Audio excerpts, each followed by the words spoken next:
আমরা চাই যথাসময়ে নির্বাচন হবে ফেব্রুয়ারিতে, এবং জুলাই সনদেরও আইনি ভিত্তি পাবে এবং বাস্তবায়ন হবে।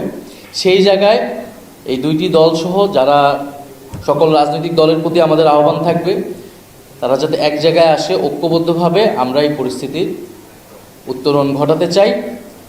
এবং জুলাই সনদে যদি নোট অফ ডিসেন্ট থাকে, সবগুলো দলের নোট অফ ডিসেন্ট রয়েছে, আমাদেরও দু একটা ইস্যুতে নোট অফ ডিসেন্ট আছে, তাহলে আসলে কোনো জিনিসই তো আসলে বাস্তবায়ন হবে না। নোট অফ ডিসেন্ট তার একটা সিদ্ধান্ত গ্রহণের পরে তার বিরোধিতা ছিল, সেই ঐতিহাসিক ডকুমেন্টেশনের জায়গা থেকে সেটা রাখা হয়েছে, কিন্তু এটা আসলে গণভোটে এটার কোনো ইফেক্টিভনেস থাকবে না। যদি নোট অফ ডিসেন্টই থাকে বা যার যার ইস্তিহারে থাকে, সেই এটা এসে বাস্তবায়ন করবে তার মতো, তাহলে গণভোটেরও প্রয়োজন হয় না, পুরো ঐক্যমত প্রক্রিয়ার যে এতদিন সেটারও কোনো প্রয়োজন হয় না। আমরা নির্বাচন এবং সংস্কারকে দুটি সেপারেট কার্যক্রম হিসেবে দেখতেছি। তবে এই জায়গায় ঐক্যের জায়গাটা হচ্ছে, যদি সংস্কারের পক্ষে কেউ না থাকে তাহলে তাদের সাথে আমাদের জোটে যাওয়া সম্ভব নয়। এটাও আমরা বলে আসছি। আমরা আমাদের মতো প্রস্তুতি নিচ্ছি।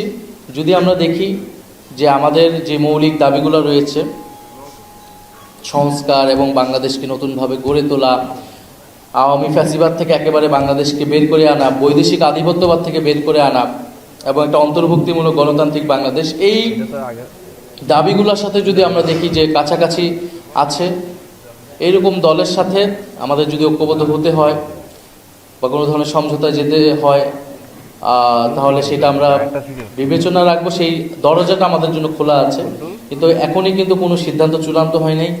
যে এই সকল বিভিন্ন মিডিয়ায় আসলে এক ধরনের নিউজের মাধ্যমে এটা এক ধরনের জনমত তৈরি করার চেষ্টা হয়তো চালানো হচ্ছে, যে এনসিপি বিএনপির সাথে চলে যাচ্ছে, এর আগে এনসিপি জামাতের সাথে জোট করতেছে।